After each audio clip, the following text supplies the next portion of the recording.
Sage Wanderer here, and welcome to the sheep pen, where no goats are allowed.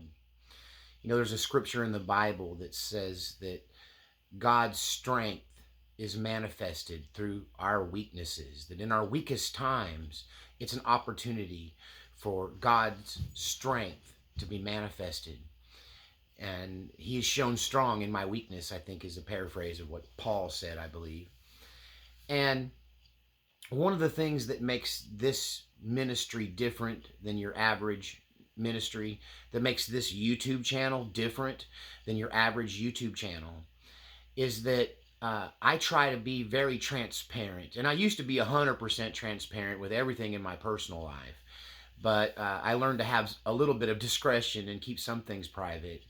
But I'm much more open about my personal struggles. I'm much more open about my past sins and issues I've had to overcome throughout the years. And, you know, I was raised in the parsonage, and there was this facade, this front that we kept up for the people in the church. We had to be perfect. We had to appear perfect. We had to appear without any spot or wrinkle or any weaknesses of any kind. And that just wasn't the case. It's not the case with any minister. They all have different struggles at different times.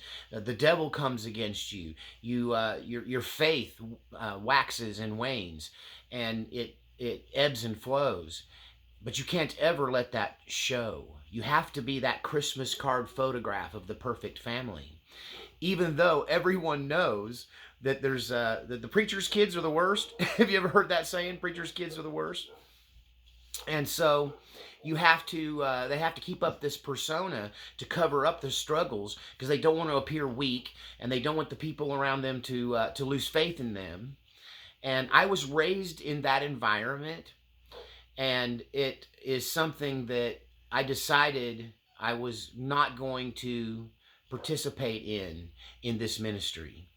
And I decided that I was going to be much more transparent with you, much more real. And some people have said I'm the realest guy on the internet in the past. And so I want to share with you my greatest weakness, the one thing that I have not yet overcome. You know, there's a saying amongst faith preachers that fear and faith cannot exist in the same place. And, you know, that is something that I've always struggled with in one particular area. For the most part, I'm fearless and faith-filled, but you need to know, even the fearless and faith-filled still have moments of weakness. They still have moments where their faith grows weak. I am not perfect. I am a work in progress, and I hope to inspire you through my faith and my overall fearlessness. But there are some things that I still struggle with, some things that scare me to death. I'm not afraid of the devil. I'm not afraid of violent encounters with people. I'm not afraid of burglars. I ain't afraid of wild animals. The list of stuff I'm not afraid of is immense. But there's one thing that absolutely terrifies me, and I still struggle with it. I have an inherent fear of starving to death. I blame my childhood for the most part because, like myself, my family lived on faith. We lived on one donation from the church to the next. And it ebbed and flowed. And sometimes we had plenty, and much more often we had barely enough or not enough. And like some of you that are listening, I grew up on government cheese. Hit the thumbs up button if you remember government cheese. Make a long story short, the dairy farmers overproduced over a period of a few years, and the government bailed them out by buying all their milk and turning it into cheese and putting it in the strategic reserve buried deep in the ground in these loaves of cheese bigger than semi-trucks. And there were miles of them underground.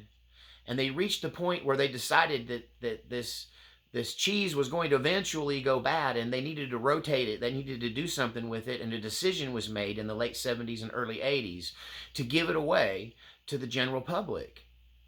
Now, it was like Velveeta. It was a highly processed cheese brick about this big, come in a plain brown cardboard box.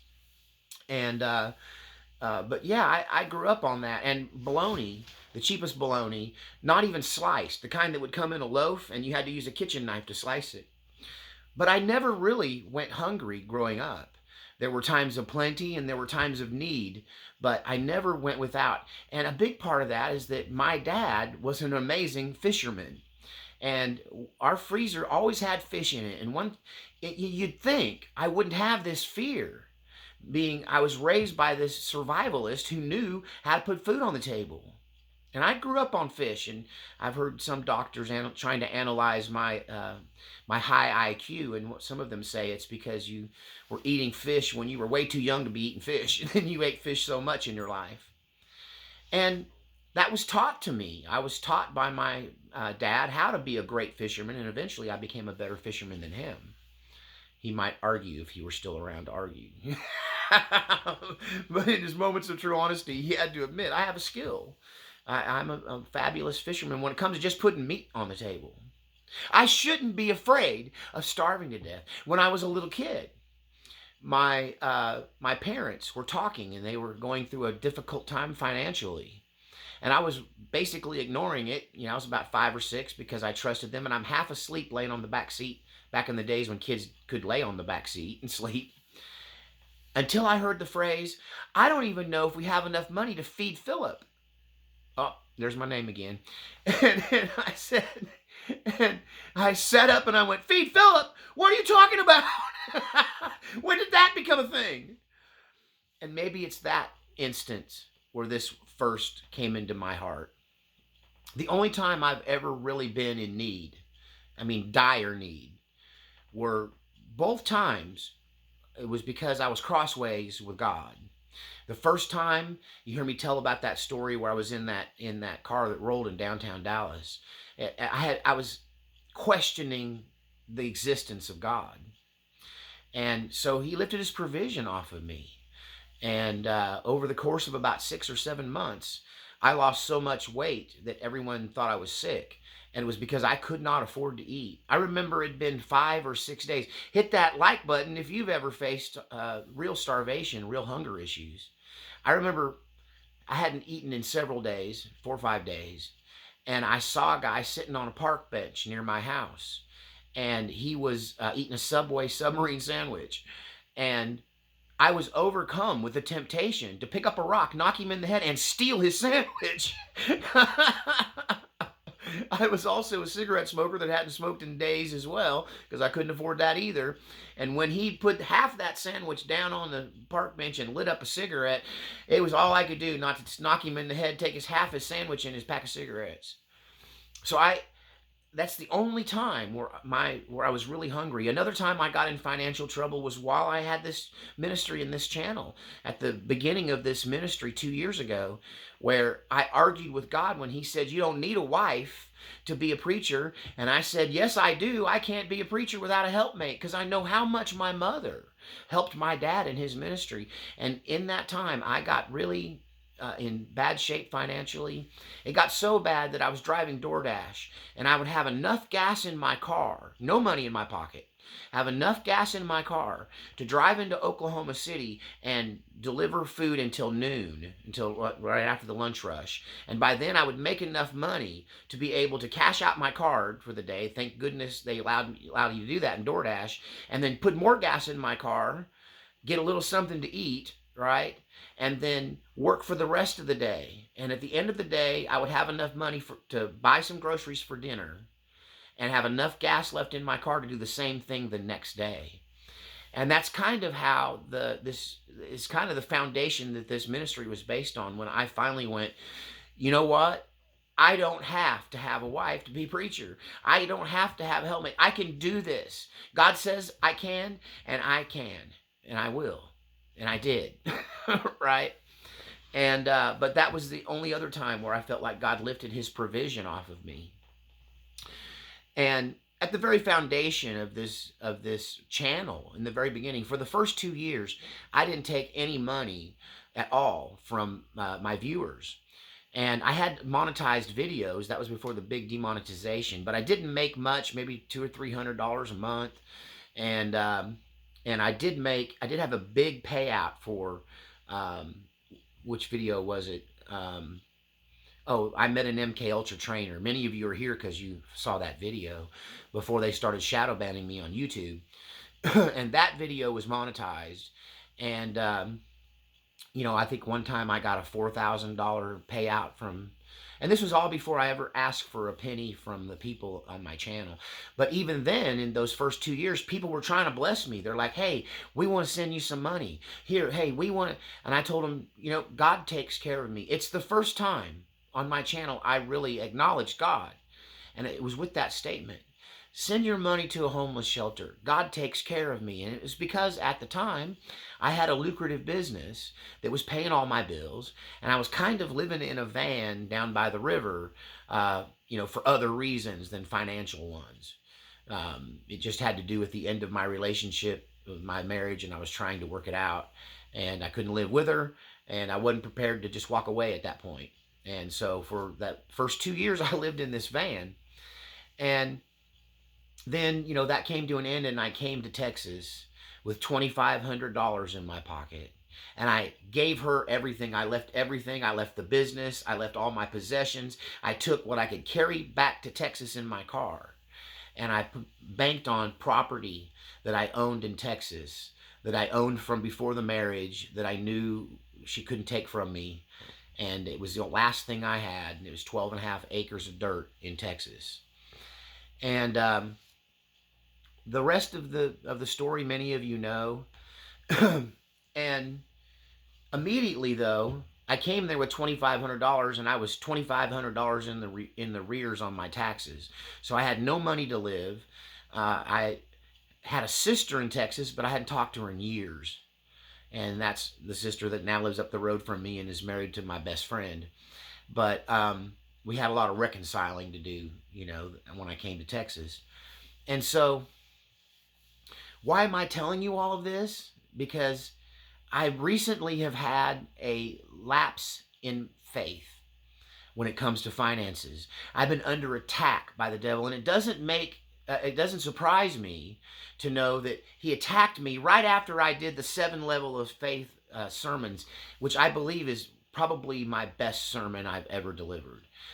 My preaching skills, abilities, if I don't say so myself, at least judging myself against myself, that I'm the best I've ever been. I'm the most capable preacher I've ever been. My method for delivering these sermons, the way I prepare them, the way I deliver them, has been worked out to a science. And I have the anointing of God on me, and I feel it every time I make a video. And so, but when I made that faith video, I'd already been struggling a little bit with worrying about money. And I want you guys to understand that, because many of you are my financial supporters. Some of you don't support me. A lot of you don't support me, but a lot of you do. Some of you may be considering it. And I want to walk this through. And this is not me taking an offering. I want to make that clear. This is not me hitting you up for money. This is me being real with you about this fear, this unfounded fear, this demonically inspired fear that I'm going to starve to death, that I'm not going to be able to make it, that I'm going to fail in this life. And it's irrational because God has always taken care of me. This channel is 7 years old now. And the first 2 years, I said that God takes care of me. God has always taken care of me as long as I set my eyes on Him. But here I was in fear. But there's a lot that's led up to this over this winter. This has been a difficult winter mentally, but once again, God's just pulled it out for me time and time again. He's come to bat for me time and time again throughout this winter. But if you recall, back in October, I took a very controversial and passionate stance against the violence that was being brought against Palestinian civilians, and most especially the huge death toll of children. In that moment, I was among very few voices who were saying anything about it. Everyone else was saying, Israel's got a right to self-defense, blah, blah, blah. And I don't want to get down that road other than to say it's still going on, and I stopped talking about it because there's nothing I can do about it, and it's just horrific. It's horrible. I predicted that entire thing on October 8th and told you how it was going to roll out, and it has rolled out just according to my worst nightmare. right down to Israel now losing international support because of it. But when I took that stand, and I do believe, no, I know beyond a shadow of a doubt, God called on me to make a stand for children, to take a stand against war, to take a stand for this war, against this war machine that is the United States and the military industrial complex that fuels and feeds these endless wars around the globe, where most of the casualties are civilian and many of them are children who are innocent and loved by God unconditionally. However, not everyone sees it that way. And I lost a very important financial supporter. And you got to know, I never call out financial supporters. I don't do shout outs really. I don't even write thank you notes because I get a lot. I would say a third of what supports me are the little donations. So if you're a small donor and you drop me $5, $10, $15, even $1.50, whatever it is, it all does add up. But I had one supporter who was faithful from the beginning of this ministry 2 years ago. And he was good for about a third of my overall financial needs. And he was somebody I could bank on. And I'll name him by first name in case he's still listening. Tom, I want you to know I thank you. I thank you because without you, this channel would have really struggled. That the only financial security and certainty I had was to know that I was going to get that every 2 weeks chunk of money from you. And that if I did my part and my smaller donors did their part, that I was going to make it. And it gave me financial security. But right about the time I started talking about Palestine, Tom went away. He didn't tell me why. And my sister, who calls herself Debbie with the rose-colored glasses, wants to point out, well, maybe Tom passed away, and maybe he did. But I suspect it's because I took a stance against the Israeli activities against Gazan children especially. And so that started a series of events, and it destabilized my finances. And I went from getting just enough to not having enough and being short in the next month in November, and looking at December and going, my Lord, by January, I'll have to start selling off my possessions and find a job in the dead of winter. And that fear of starving to death stuck in my gullet again. And it was worse this time because, I can always just push that away when it's just me.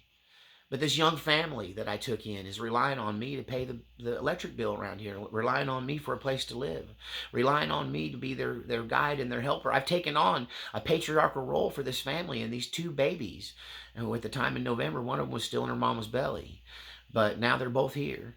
And that makes it so much more real, so much more fear-filled. And the devil worked on that too. He said, it ain't just you this time, pal. Yeah, you can play fast and loose with your finances. You can trust God. But now you got them to worry about. And I threw up the bat signal to my viewers. And I said, hey, I got till about January 1st and I'm done. And this was sometime around Thanksgiving. And a miracle happened. And my regular viewers pitched in. I got several good donations and a lot of small donations that came in that covered me for December, covered me for Christmas, kind of guaranteed I'd make my first of the month bills on January, right? And then a greater miracle happened is that, once again, I don't always call out I don't want to shout out to my contributors, because there's a lot of small contributors, and I don't want to make anybody feel less than anybody else, right? I grew up in the church world where the pastor had time for and paid attention to the big tithers and ignored the poor people in the church, and I just never wanted to be that guy. So I decided I wasn't ever going to play favorites, and I was going to talk to you all through this format, through this video, all of you collectively, equally. And, but I got a donation from another ministry. They've donated to me a couple of times, and we're not communicating, so I don't know who it is on the viewer. I know the name of the ministry. There's only one ministry with the name, ministry name in the title that's contributed. So if you're that person, that viewer, that organization, thank you. Because every time you've contributed these large drops on me has been times when I needed it really bad, or I didn't know I was going to need it. And when I got it, I suddenly went, oh, Lord paid me in advance. He gave me this money in advance for this coming issue that would have trampled me. It would have run me over. And so I had this miracle. It happened in December. But I was smart, because I know that January and February and usually March too, it's not till April when tax money starts coming in that it turns around. That any preacher will tell you, them are the skinny months. From Christmas to Easter. My sister had to remind me of that, but I kind of realized that was going to be an issue, could be an issue. So I didn't do anything foolish with that money. I sat on it, right, for the lean times. And boy, howdy, did times get lean. January and February was my lowest income, and that payment that I got back in November, December carried me through. That, along with other viewers who I had some very generous things. I had another miracle where a woman I didn't even know sent me an email, and she was in despair, and I won't go into details, but she had a past sin that the devil was beating her up with, and it was killing her, the guilt of it. And she'd already confessed it. She'd already repented. And the devil was telling her, God's never going to forgive you. And I spoke life into her, not expecting anything in return. And she dropped a very large donation on me right after that simply said, thank you for pulling me from the darkness. So I've had a series of miracles that's kept me alive ever since I took this financial hit. But yet my faith was waning. I was having a hard time sleeping. I pushed that date from January out to April 1st. And that's along with all the things I've talked about. That's where that number got. And as we got closer to that, as I paid the February bills, and now I'm preparing to pay the March bills, I'm seeing that and it hit me again.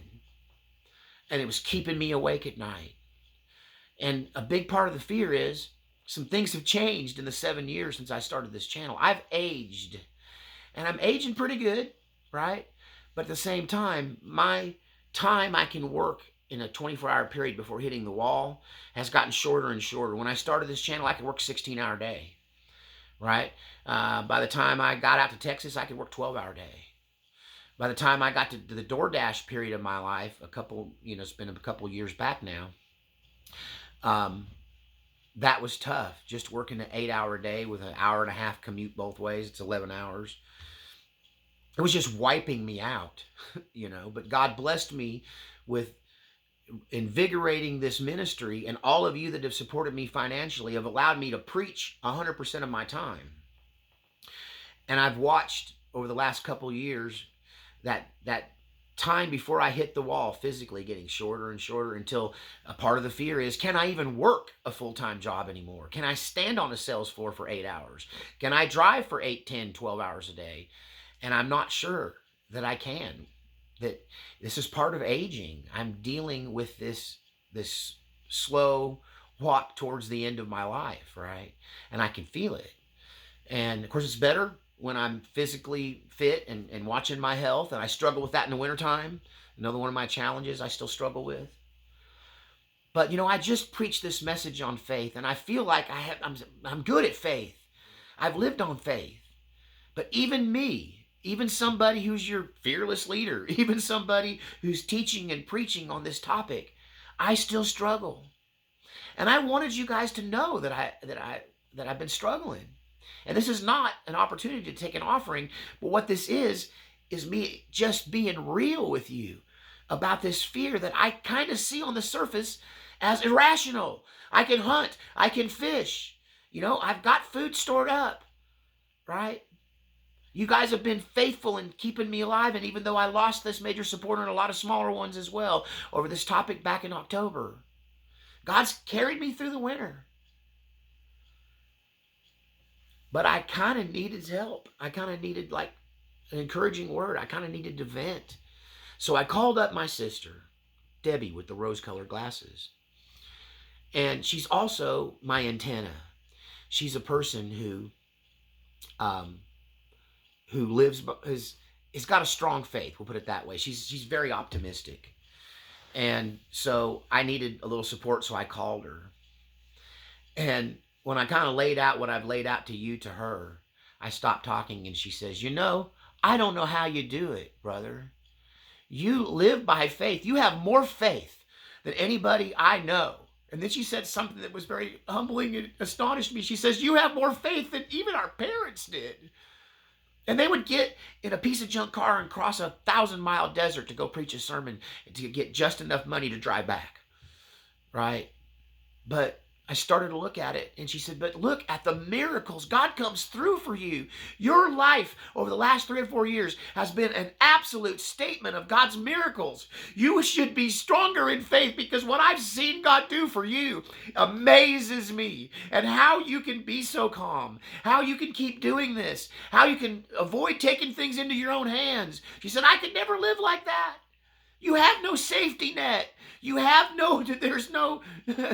there's no support system. If this doesn't work, it's curtains for you, which didn't make me feel that better. She said, but that should build your faith. Look at what God has done. When I got to Texas from Oregon with $2,500 4 years ago, I asked for the first time for money from this channel.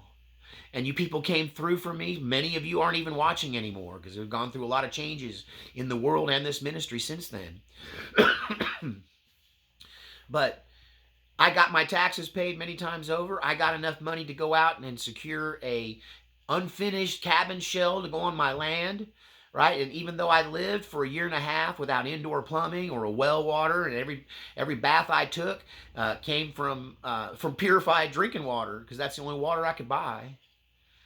And I set up gadgets so I could take a shower in my house, and I figured a way through it. And honestly, it was kind of fun. But pretty quickly upon getting that, I had one big supporter early on when I first started asking for money. He paid for my taxes. He bought that house in Texas for me, just a $10,000 check. I fell on my knees and wept before God, right? And since then, it's just been one miracle after the other. And the only time is when I got crossways with God over a wife. And when I worked past that and repented, then the donations started flowing again. The sermons started flowing again. I've conquered every fear in my life. I no longer fear the devil. I don't fear criminals. I don't have a fear of heights anymore. I mostly beat my fear of claustrophobia, of being buried alive. See my video, I was buried alive. I've come so far. But this is the last enemy for me, is overcoming this faith issue when it comes to God's preserving me and taking care of me. Even though, I'll tell you, God takes care of me. And one thing that I grasp onto when I'm feeling that way, when I'm under that demonic attack, when the devil's trying to scare me to death, I say, God has taken care of me my whole life. Why would he stop now? And of course, the devil's other voice is saying, see, you shouldn't have stood up against Israel, right? God's chosen people, which is against my beliefs and doctrines of the church from the beginning. The church is God's chosen people. We are God's chosen people. I'll say it again. But that voice, demonic voice, right? Self-fulfilling prophecy, probably by some of the people who left and stopped contributing to this ministry. But others of you stepped up. I had a bad January and a February and an amazing December, right? But that fear of that deadline, and the deadline keeps moving out as you all are faithful. And but I wanted to share that fear with you, that struggle with you, show you I'm not perfect, show you that no matter how far you get down the road, no matter how much you live on faith, you're going to have times when you question everything. You're going to have times when you forget to say, shut up, devil, I ain't listening. You're going to have times when your faith starts to wane. But stay with it. Be faithful. Keep holding on to the reality. Keep holding on to every good thing God ever did for you. Keep counting your blessings. Keep seeing things in the proper light. Keep seeing God as your provider and your protector. Never give in to fear, because fear and faith can't exist in the same place. And when you let that fear build in you and you embrace it and you operate in it, your faith starts to wane. And your faith is how you please God. The Bible says it's impossible without faith to please God. This is a faith-based religion, a faith-based reality, a faith-based relationship. You're going to have times when you are gripped with fear. But resist the devil and he'll flee from you. Hold on to every good promise God ever gave you. And that call to my sister was pure gold for my spirit. She really said the right thing. She said, I'm amazed. Just that story of the woman who gave me the large donation because I answered an email, right? I wrote her a letter. And my sister said, some people work their whole life in ministry not to have a story where, they don't have a story where they pulled somebody from the precipice. And then she talked about another viewer who I drove across the country to prevent a suicide, right? And I believe that person is still living and breathing today because I intervened, because I heard the voice of God. She said, that's a miracle. The way your viewers support you is a miracle. The way you run without a net. You're on a high line without a net. You're climbing a mountain without a safety line. Your safety line and your net is God and your faith. She said, I find that amazing. You have more faith than anyone I've ever known. And maybe that's why God keeps me on the skinny. Maybe that's why God keeps me with that ever-looming deadline of destruction. That moment when I run out of everything. Maybe he does that because he knows I can take it. Because I still keep clinging to God. I won't let go of the hem of his garment. I just hang on to God's coattails. I have this faith that is unshakable, even if sometimes it waxes and wanes and ebbs and flows. And sometimes I can't sleep because of the fear. And I'm working to overcome it. And me of all people with this track record of God taking care of me my whole life from that time when I was a little kid. Because I never finished that story. My mom and dad said, how are we going to feed Philip? And it woke me up. And we got back to the house. And an anonymous donor had put dozens of grocery sacks on our front porch when we got home that day.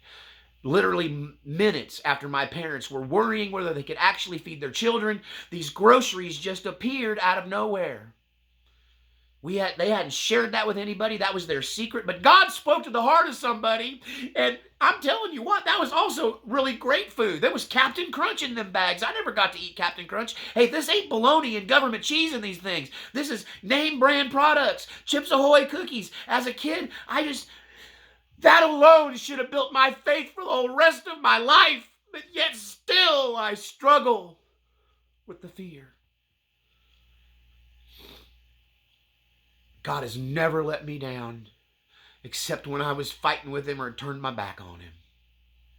No mistake I made apart from rebellion has ever caused God to turn his back on me and my finances. Yeah, I've been through bankruptcy. Yeah, I almost lost my house a few times back in the day. Raising my kids was a fight and a struggle every day. Keeping that financial security coming in. I used to work 3 jobs. And me and my wife both worked our tails off. But we never fell short. We never reached for something we didn't have. And through 56 years of life, this is my birthday month. February 21st is my birthday. Through this 56 trips around the sun, God has never failed to provide for me. And I want to thank all of you. I want to do one last shout out to a donor. I'm going to call this guy the widow's mite. There's a young single man who, since I started this ministry, is the only person who never missed a tithe check. And for the first few months, he double tithed. And he tithed 20%. And he actually contacted me and went, hey, I got to drop back to 10. I don't make that much money, and I have to, and things are tight. But he has never missed a week. So, Devin, thank you for being my most faithful donor, even though your donations are small. You're just a single guy. You're not making a lot of money, but you are so faithful. And I can't see how God isn't going to answer your prayers, but just for that faithfulness. Even if I were somebody unworthy of giving to, God's going to reward you, Devin, because you are so faithful. And that small amount of money that you give me every week is nothing compared to some of these other people who give me much larger sums that can carry me, like this ministry donation that could carry me for a couple months. But that money to you is such a sacrifice, because I know how little you earn, and I know how you're just starting out in life. And I don't, like I said, I don't shout out to people, but you get the MVP for faithfulness, my friend. And in the beginning, it was you and Tom that kept this channel really rolling and kept me working here instead of out in the world. And I want to thank you, because God values your sacrifice, whether it's big or small. Every sacrifice any one of you make to keep this message coming forward, to keep the true gospel being preached in a world of feel-good ministries, in a world of fear-based, fear-mongering ministries, in a world of gloom and doom, in a time that might or might not be the very end of the world. Through all of that, God has kept this channel going so we can talk about the true realities of faith, love, and hope. I hope this message built your faith. I hope you see Sage Wanderer rolling without a net. I hope those of you that give and have given in the past feel rewarded, as I thank all of you, from the $1.50 to the big donors. You heard God's voice and you kept me afloat all this time. And I shouldn't be afraid. I know by faith that you're going to keep taking care of me, because God's going to speak to your heart. And that I'm going to keep that deadline, which is really literally a deadline. I'm dead at that. And that, because my brain's a math brain, I keep track of these things whether I want to or not. But I will not let that get to me, whether it's that deadline's tomorrow or 3 months down the road. It's never been more than a couple months down the road since I started this thing. And that living by faith is what so inspired my sister. And I am not going to quit preaching, no matter what happens, unless God sets me down. And that's the other thing the devil throws in your face. This is it. This is God setting you down. No, it's not. He wouldn't set me down when I'm at my peak when it comes to preaching. I may be too old to dig ditches, but I am the perfect age to preach the gospel, and I've got a long life ahead of me, and if the Lord tarries, I'm going to preach the gospel till I'm so old, all I can say is, brother and sister, love one another. And I'm going to leave you with this powerful prayer. May God increase your faith. May you see God's work in my life and be inspired by it. May you see my fear and realize that that does happen, but we keep on trucking. May God increase your faith, your faithfulness. May God bless every single one of you. Pressed down, shaken together, and overflowing. May He bring His blessings many, many times more than what you've given to me. May He return those blessings to every one of you from $1.50 on up. Anybody that's contributed